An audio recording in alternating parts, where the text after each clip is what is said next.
Hello बच्चों, आज हम सब कक्षा 8 गणित अभ्यास 1E चैप्टर का नाम है परिमेय संख्याएं के प्रश्नों को हल करेंगे। तो देखिए, पहला प्रश्न कह रहा है निम्नलिखित प्रश्नों में सत्य कथन को चुनिए।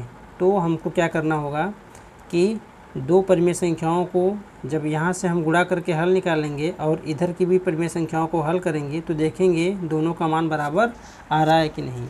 अगर आ रहा है तो बच्चों सत्य होगा, नहीं आ रहा है तो असत्य होगा। ठीक है, तो देखिए पहला प्रश्न देखिए। तो हमको क्या करना है कि पहले हम इस संख्या का इस संख्या में गुणा करेंगे। तो देखिए 2/-5 कोष्टक को हटा देंगे इंटू -3/4 और साथ साथ इसको भी हल करेंगे। तो पहले कोष्टक हटा देंगे -3/4 इंटू 2/-5। ठीक है, तो देखिए ऊपर का ऊपर में गुणा तो 2 गुणित -3/-5 गुणित 4 बराबर -3 गुणित 2/4 गुणित -5। अब क्या करेंगे बच्चों, काटेंगे। देखिए जो कटेगा तो माइनस से माइनस कैंसिल हो जाएगा, 2 से काटेंगे तो 2 1 कम 2, 2 दूनी 4 यहाँ से, और यहाँ से भी देखेंगे तो माइनस से माइनस कैंसिल हो जाएगा, 2 1 कम 2, 2 दूनी 4। तो देखिए क्या आ रहा है आंसर, 3। ऊपर 3 बचा हुआ है और नीचे देखिए यहाँ पे 5 और ये 2, तो 5 इंटू 2 बराबर यहाँ से 3/2 इंटू 5। तो देखिए 3/10 बराबर 3/10। तो इसको हम लोग क्या कर सकते हैं बच्चों, ये क्या है, सत्य है क्या, सत्य। तो इसको लिखेंगे सत्य, क्योंकि दोनों तरफ का मान समान आ गया। ठीक है, और बच्चों इसको हम ऐसे भी हल कर सकते थे। देखिए कि अगर दो परिमेय संख्या हैं आपस में अगर गुणा कर रहे हैं तो उनका क्रम भी अगर बदल देंगे तो जो मान आएगा दोनों क्या होगा, सेम होगा।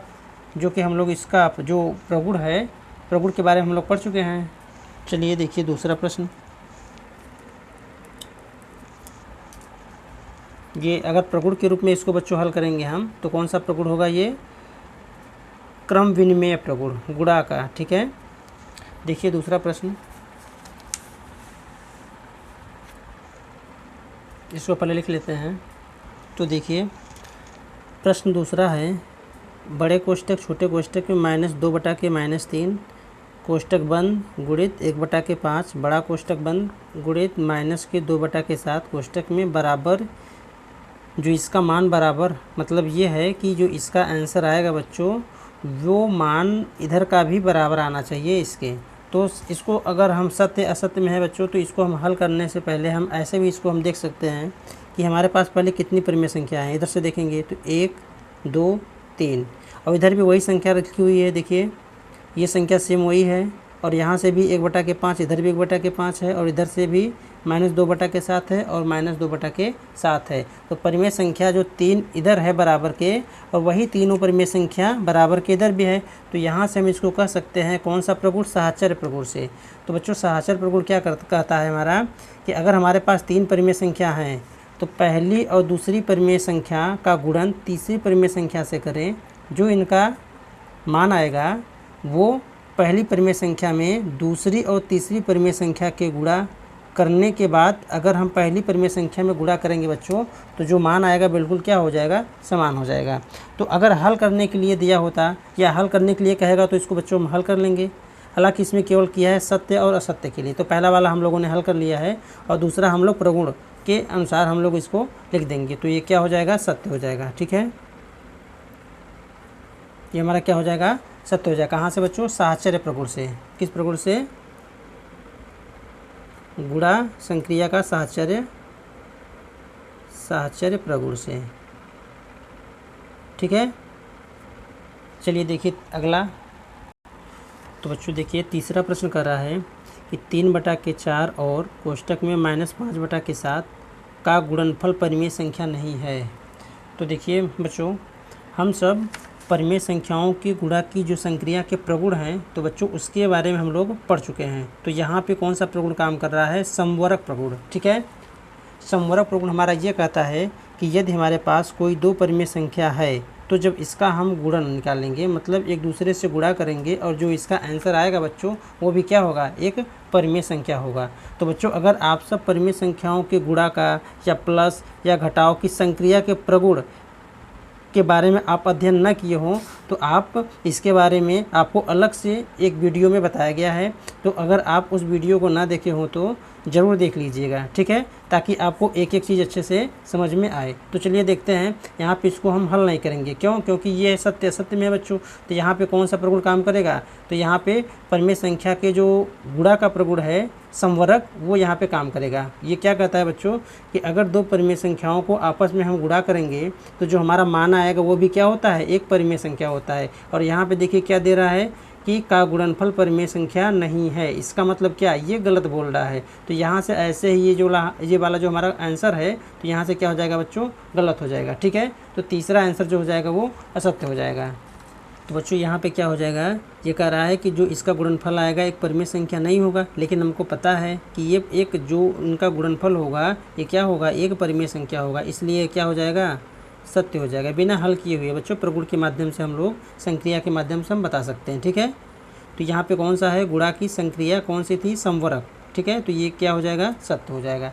अगला देखिए चौथा क्या कर रहा है। चौथा इसमें कह रहा है देखिए कि दो परिमेय संख्या इधर है, इनका योग में तीसरी परिमेय संख्या का गुणा हुआ है और बराबर वही क्रिया बच्चों इधर भी हुई है। तो देखिए पहले प्रश्न को हम उतार लेंगे। तो देखिए बच्चों इसमें जो है कि सबसे पहले हम लोग इसको देखेंगे कि जो परिमेय संख्या है इधर की जितनी परिमेय संख्या है और इधर की परिमेय संख्या वही संख्या है। तो देखिए 7/-8 इधर भी है, -5/6 इधर भी है और 3/4 इधर भी है बच्चों। वही संख्या 7/-8, 3/4 और -5/4 संख्या वही सेम है। तो बच्चों यहाँ पर भी एक प्रगुण कार्य करेगा या प्रगुण भी लागू होगा। कौन सा? कि योगफल का गुणन का वितरण प्रगुण। कौन सा? वितरण का गुणन प्रगुण। तो ये बच्चों ये क्या कहता है? यदि हमारे पास तीन परिमेय संख्याएं हैं, ठीक है, अगर हमारे पास बच्चों तीन परिमेय संख्या है 1, 2, 3, यदि पहली और दूसरी परिमेय संख्या का योगफल में से तीसरी परिमेय संख्या का गुणा करें और जो मान निकल के आता है बच्चों वो क्या होता है? अगर हम अलग अलग भी गुणा करके देखिए, पहली परिमेय संख्या में से तीसरी परिमेय संख्या का गुणा हुआ प्लस दूसरी परिमेय संख्या में तीसरी परिमेय संख्या का गुणा हुआ, तो जो मान आएगा बच्चों वो बिल्कुल क्या हो जाएगा? बराबर होगा। तो यहाँ पर भी क्या हो जाएगा? इसको हम सीधे लिख सकते हैं, ये भी हमारा मान क्या हो जाएगा? बराबर होगा। तो ये हो जाएगा आंसर हमारा सत्य, ठीक है बच्चों। तो यहाँ पर भी हम इसको लिख देंगे, ये भी क्या हो गया? आंसर सत्य, बिना हल किए हुए, ठीक है, प्रगुण के माध्यम से, ठीक है। तो ये कौन सा प्रगुण है? योगफल पर गुणन का वितरण प्रगुण। देखिए अगला प्रश्न। तो इसमें से चौथा मतलब 4 ही थे, ठीक है बच्चों। मैं बार बार आपसे यही रिक्वेस्ट कर रहा हूँ बच्चों कि आप सब अगर ये जो संक्रिया के प्रगुण हैं अगर आप सब इसका वीडियो ना देखे हों तो आप प्लेलिस्ट में जाके ज़रूर देखिएगा, ठीक है, ताकि आपको हर एक चीज़ अच्छे से समझ में आए। उसमें गुणा का भी बताया गया है, जोड़ का भी बताया गया है और घटाना का भी बताया गया है, ठीक है बच्चों। तो आप लोग उसको बिल्कुल ध्यान से पढ़िएगा। उसके बाद आप जब प्रश्नों को हल करेंगे तो आपको भी ऐसा लगेगा कि हाँ हम लोग बहुत कुछ सीख चुके हैं, ठीक है बच्चों। चलिए देखिए दूसरा प्रश्न कर रहा है कि निम्नांकित कथनों को गुणा की संक्रिया करके सत्यापित कीजिए। तो गुणा की संक्रिया में करके इसको हमको क्या करना है? सत्यापित करना है। तो पहला कर रहा है, देखिए यहाँ से भी हम लोग पहले ही इसको हम देख सकते हैं कि पहले देखेंगे दो परिमेय संख्या जो हमारे इधर की है बिल्कुल सेम परिमेय संख्या इधर भी है। तो गुणा की संक्रिया क्या करता है? यहाँ पे बच्चों क्रम विनिमय का प्रगुण है। देखिए अगर दो परिमेय संख्या है तो इनका क्रम बदला गया है, ठीक है। तो गुणा में जो भी मान आएगा बिल्कुल क्या होगा बच्चों? सेम होगा। तो यहाँ पर भी सेम हो जाएगा। तो यहाँ पे सत्यापित करने के लिए कहा है तो बच्चों यहाँ पे हमको क्या करना होगा? हल करना होगा, ठीक है। देखिए वैसे तो हम लोग संक्रिया के प्रगुण के माध्यम से हम लोग इसको बता सकते हैं क्या दोनों के मान क्या होंगे बच्चों? बराबर होंगे। फिर भी हमको सत्यापित करना है तो इसका मान निकालना होगा। तो देखिए 2/7 इंटू -11/8 बराबर -11/8 इंटू 2/7। अब इसको जो कटेगा काट देंगे या फिर इसको हम ऐसे भी लिख सकते हैं 2 इंटू -11/7 इंटू 8 बराबर -11 इंटू 2/8 इंटू 7। देखिए ऊपर नीचे से कोई संख्या कटेगी तो 2 से कट जाएगा 8 4 बार में और यहाँ से बच्चों क्या कट जाएगा? 2 से 8 4 बार में। बाकी कोई संख्या कटेगी नहीं। तो जैसे कि तैसे हम इसको उतार लेंगे। तो देखिए यहाँ पे हो जाएगा -11/7 28 और बराबर यहाँ पे हो जाएगा -11 और 7 28। देखिए दोनों मान क्या हो गया बच्चों, समान हो गया और ये हमारा क्या हो गया, सत्यापित हो गया। ठीक है, देखिए अगला प्रश्न। तो सबसे पहले प्रश्न को हम लोग लिख लेंगे। तो देखिए बच्चों, यहाँ पर भी दो परिमेय संख्या जो बराबर किधर है, सेम वही संख्या इधर भी है, और यहाँ पर भी यही संवर्ग क्रम विनिमय प्रगुण लागू होगा, इसमें भी गुणा का, क्योंकि देखिए यहाँ पे पहली परिमेय संख्या ये है, दूसरी ये है, तो बराबर क्या हो गया, दूसरी इंटू पहली। और ये जो हमारा क्रम विनिमय प्रगुण कहता है गुणा का, वो बच्चों यही कहता है कि यदि अगर दो परिमेय संख्या है, इनका क्रम अगर बदल कर भी गुणा करेंगे तो दोनों को मान के आ जाएंगे, सेम आ जाएंगे। तो देखिए -8/9 इंटू 15/17 बराबर 15/17 इंटू -8/9। तो देखिए कोई कटने वाला संख्या है, जो कटेगा काट देंगे, नहीं तो फिर गुणा करके हम लोग लिख देंगे। तो देखिए यहाँ से 3 कट जाएगा, 3 से 3 तिरिका 9 और 3 पचे 15। ठीक है, यहाँ से भी बच्चों वही कटेगा, 3 3 पचे 15। अब ऊपर संख्या क्या क्या बचा, -8 इंटू 5/3 इंटू 17 बराबर 5 इंटू -8 इस संख्या का गुणा बटा के 17 इंटू 3। तो देखिए 8 पंचे 40 माइनस के और 17 त्रिक 51 बराबर 8 पंचे 40 माइनस के 17 त्रिक 51। देखिए दोनों का मान क्या आ रहा है, समान आ रहा है, और ये हमारा क्या हो गया, सत्यापित हो गया। ठीक है, देखिए अगला प्रश्न। तो देखिए बच्चों, जो तीसरा प्रश्न है, इसमें सबसे पहले इसको हम चेक कर लेंगे कि तीनों परिमेय संख्या जो बराबर किधर है, वही परिमेय संख्या इधर भी है। ठीक है, देखिए तो तीनों परिमेय संख्या वही है, और यहाँ पे कौन सा प्रगुण काम कर रहा है, तो गुणा संक्रिया के जो प्रगुण है वो साहचर्य प्रगुण काम कर रहा है। ठीक है, तो यहाँ पे हम क्या करेंगे, दोनों के मान क्या हो जाएंगे, बराबर आएंगे। ये तो हमको बच्चों पता चल गया है। ठीक है, और चलिए हम लोग सत्यापित भी करते हैं। तो -8/7 इंटू, पहले इसको हम हल कर लेंगे, तो 1/2 इंटू -4/3 बराबर -8/7 इंटू 1/2 और इंटू -4/3। देखिए -8/7 इंटू काटेंगे, 2 1 कम 2, 2 दूनी 4, तो बचेगा क्या, देखिए 1 इंटू -2 ऊपर और बटा के 1 इंटू 3 बराबर, इसको भी काटेंगे तो 4 8, तो बचेगा क्या बच्चों, यहाँ पे देखिए जो बचेगा -4 इंटू 1 बटा के 7 इंटू 1 और इंटू -4/3। आगे देखिए -8/7 इंटू 2 1 कम 2, तो ये हो जाएगा -2 और 3 बराबर 4 1 कम 4 -4/7 इंटू -4/3। ठीक है, अब देखिए 8 दूनी 16, और बच्चों माइनस और माइनस का जो गुणा होता है वो प्लस हो जाएगा, तो यहाँ प्लस लिखेंगे नहीं हम, बटा के 7 तिरिक 21 बराबर 4 चौक 16 और माइनस माइनस का गुणा प्लस हो जाएगा, 7 तिरिक 21। देखिए दोनों का मान बच्चों क्या हो गया, सेम हो गया है। ठीक है, और ये सत्यापित हो गया, यही हमारा क्या हो जाएगा, आंसर हो जाएगा। देखिए अगला प्रश्न। देखिए इसमें तीसरा जो प्रश्न है तीसरा प्रश्न कह रहा है, निम्नांकित में रिक्त स्थानों की पूर्ति अपनी अभ्यास पुस्तिका में कीजिए। यहाँ पर रिक्त स्थानों को भरना है हमको, और प्रत्येक कथन के आगे संबंधित प्रगुण के नाम भी लिखना है। तो मतलब ये हुआ कि हमको पहले तो रिक्त स्थान भरना है, उसके बाद किस प्रगुण से ये रिक्त स्थान भरा गया है उनका नाम भी लिखना है। तो चलिए देखिए, पहला क्या है कि 2/11 इंटू -3/7 बराबर -3/7 इंटू, तो बच्चों यहाँ पे क्या आ जाएगा, तो हम लोग बिल्कुल देख रहे हैं 2/11 तो संख्या नहीं है, वही आएगा। और ये कौन सा प्रगुण काम कर रहा है बच्चों, तो ये कर रहा है गुणा संक्रिया का क्रम विनिमय प्रगुण। कौन सा प्रगुण, गुणा संक्रिया का क्रम विनिमय प्रगुण। तो हम बच्चों ऐसे लिख लेंगे। देखिए यहाँ पे ये हमारा क्वेश्चन हो गया, तो यहाँ पे कौन सी संख्या भरी जाएगी, 2/11। इसके आगे इन्होंने बोला है कौन सा प्रगुण कार्य कर रहा है, तो गुणा की संक्रिया, परिमेय संख्याओं के गुणा की जो संक्रिया है बच्चों, वो कौन सा हमारा काम कर रहा है यहाँ पे, क्रम विनिमय का क्रम विनिमय प्रगुण। कौन सा, क्रम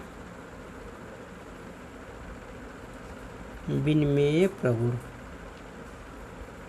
ठीक है, तो ये हमारा पहला आंसर हो गया। दूसरा देखिए दूसरा, ये खाली स्थान है इंटू बड़े कोष्टक में 2/3 इंटू 3/-2 कोष्टक बंद, बड़े कोष्टक भी बंद, बराबर -11/3 इंटू ये खाली स्थान है बच्चों, और यहाँ पे कोष्टक बंद हो गया, और इंटू 3/2। तो अगर आप ध्यान से देखेंगे तो देखिए ये हमारा कौन सा प्रगुण है, साहचर्य प्रगुण दिख रहा है ना। देखिए यहाँ पे पहले तो देखेंगे परिमेय संख्या कौन सी इधर है कौन सी इधर नहीं है, और तीनों जगह देखेंगे ध्यान से तो बच्चों गुणा का ही चिन्ह है। तो ये कौन सा प्रगुण आएगा यहाँ पे, साहचर्य प्रगुण। ये साहचर्य प्रगुण यही कहता है कि अगर आपके पास पहली परिमेय संख्या में दूसरी और तीसरी परिमेय संख्या का गुणन का जो मान निकलेगा बराबर पहली और दूसरी परिमेय संख्या में तीसरी परिमेय संख्या का जो गुणन हम करेंगे, जो मान आएगा बच्चों हमारा क्या हो जाएगा, सेम हो जाएगा। तो बच्चों सबसे सरल तरीका यही है, आपको यहाँ पे केवल हमको ये कर लेना है कि दूसरा में जो हमारा आंसर आएगा तो इधर हम देख लेंगे कौन सी संख्या इधर है बराबर के और इधर नहीं है। तो देखिए यहाँ पे 3/2 ये संख्या यहाँ पे मिल गई हमको, और यहाँ पे कौन सी संख्या नहीं मिली हुई है देखिए, तो यहाँ पे -11/3 एक अलग संख्या है, लेकिन 2/3 यहाँ पे नहीं हुआ है, ठीक है, नहीं है। तो यहाँ पे हम लिखेंगे बराबर, देखिए ऐसे लिख लेंगे कि बराबर के जो इधर बच्चों है संख्या, ये कौन सी संख्या भरी जाएगी यहाँ पे, तो यहाँ पे भरी जाएगी 2/3, ठीक है। यहाँ पे कौन सी संख्या, 2/3, ठीक है ये। और यहाँ पे कौन सी संख्या भरी जाएगी बच्चों, तो देखिए यहाँ पे -11/3 नहीं है, तो यहाँ पे कौन सी संख्या भरी जाएगी, -11/3, और यही हमारा क्या हो जाएगा बच्चों, आंसर हो जाएगा, ठीक है। और ये कौन सा प्रगुण, इसमें कौन सा प्रगुण लग रहा है बच्चों, तो यहाँ पे लग रहा है साहचर्य प्रगुण। कौन सा, साहचर्य, ठीक है, साहचर्य प्रगुण लग रहा है। चलिए देखिए अगला तीसरा, देखिए इसमें भी अगर आप ध्यान से देखेंगे तो इसमें भी एक प्रगुण कार्य कर रहा है, या कार्य मतलब लग रहा है बच्चों। तो ये कौन सा प्रगुण लग रहा है, देखिए योगफल पर गुणन का वितरण प्रगुण। देखिए पहली परिमेय संख्या है ना का गुणा दूसरी और तीसरी परिमेय संख्या के योगफल से किया गया है, और यहाँ पे देखेंगे कि पहली परिमेय संख्या का दूसरी से गुणा प्लस पहली संख्या का तीसरी से गुणा। तो यहाँ पे हम पहले तो इसको ही देखेंगे, ध्यान से अगर आप देखेंगे तो देखिए बराबर के इधर जो भी संख्या हो और बराबर के इधर जो भी संख्या हो, दोनों को पहले मिला लेंगे, और एक दूसरे में जो संख्या छूटी हुई है बच्चों वही यहाँ पे भर देंगे, बिल्कुल सिंपल तरीके से। देखिए तो यहाँ पे देखिए -5/7 बैठा हुआ है, ठीक है, यहाँ पर भी है। और यहाँ पे बच्चों देखिए जो रिक्त स्थान है वहाँ पे देखिए 2/5 है, चूँकि 2/5 यहाँ पे नहीं है, तो यहाँ पे क्या भरा जाएगा, तो ऐसे लिख देंगे हम 2/5। पहला तो ये भरा गया। इसके बाद देखेंगे बच्चों यहाँ पे वो सारी संख्याएं हैं, लेकिन यहाँ पे वो ऐसी कौन सी संख्या नहीं है बच्चों, तो देखिए 2/5 यहाँ पर भी गुणा होगा, ठीक है, ठीक है ना। तो यहाँ पर भी सॉरी 2/5 नहीं बल्कि होगा गुणा हमारा -5/7, चूँकि इसका गुणा इसमें होगा और इसका गुणा इसमें होगा। तो इसका गुणा जब इसमें होगा तो एक बार ये हो गया, तो दूसरा बार जो होगा तो इसका गुणा इसमें होगा। तो यहाँ पे कौन सी संख्या भरी जाएगी, -5/7, ठीक है। तो बराबर किधर जो रिक्त स्थान है -5/7 भरी जाएगी, ठीक है, और यही हमारा क्या हो जाएगा, आंसर हो जाएगा। और ये कौन सा प्रगुण कार्य कर रहा है बच्चों, तो लिखेंगे यहाँ पे योगफल पर, यहाँ पे लिखेंगे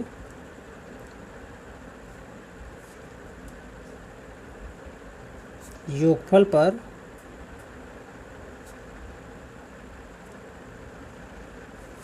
गुणन वितरण, है ना, गुणन का वितरण, ठीक है, ये प्रगुण लागू हो रहा है, ठीक है बच्चों। चलिए देखिए अगला प्रश्न। तो यहाँ से 3 ही प्रश्न थे इसमें, बाकी चौथा देखिए कह रहा है सरल करने के लिए। तो यहाँ पे हम बच्चों इसको हम क्या करेंगे, हल करना है हमको। तो चौथा का पहले क्वेश्चन को हम लोग उतार लेंगे। देखिए तो सबसे पहले हम लोग क्या करेंगे कि कोष्टक को हटा देंगे, -3 इंटू -10/9 इंटू 18/-5 गुणे -1/-6। तो बच्चों यहाँ पे देखेंगे जो भी संख्या अगर कट रही हो पहले उसको हम काट देंगे। तो ये देखिए ऊपर से प्लस माइनस ये भी कट जाएगा, तो ये कट गया, और 6 से काटेंगे तो 18 कट जाएगा 3 बार में, 6 एकम 6 और 6 तिरिक 18, ये कट गया बच्चों। अब यहाँ से देखेंगे अगर हम तो देखिए ये 3 से 9 कट जाएगा, तो 3 तिरिक के 9, ये भी कट गया। और यहाँ से बच्चों ये भी कट जाएगा, तो 3 से 3 कैंसिल। अब देखिए बचेगा क्या, इसको पहले लिख लेते हैं, उसके बाद फिर जो भी संख्या बचेगी उसको हम काटेंगे, ठीक है। तो -1 यहाँ बचा, इंटू माइनस के 10 बटा के 1 बच गया, इंटू यहाँ पे बच्चों 1 बटा के -5 बच गया, इंटू और यहाँ पे 1 बटा के 1 बच गया। अब जो भी संख्या बची हुई है एक बार इसको हम और काट लेंगे, जो भी संख्या कटेगी। तो देखिए ये माइनस से माइनस कट जाएगा और 5 दूनी 10, ठीक है। तो यहाँ पे क्या आ जाएगा आंसर हमारा, -1 इंटू 2, तो बराबर कितना आ गया आंसर, -2। यही हमारा क्या हो जाएगा, आंसर हो जाएगा, ठीक है। चलिए देखिए दूसरा प्रश्न। तो देखिए दूसरा प्रश्न है -1 बटा के -9 गुणित 3 बटा के 20 गुणित -4 गुणित 6 बटा के -5। तो चलिए, तो ये हमारा प्रश्न है। यहाँ से कोष्टक को पहले हटा लेंगे,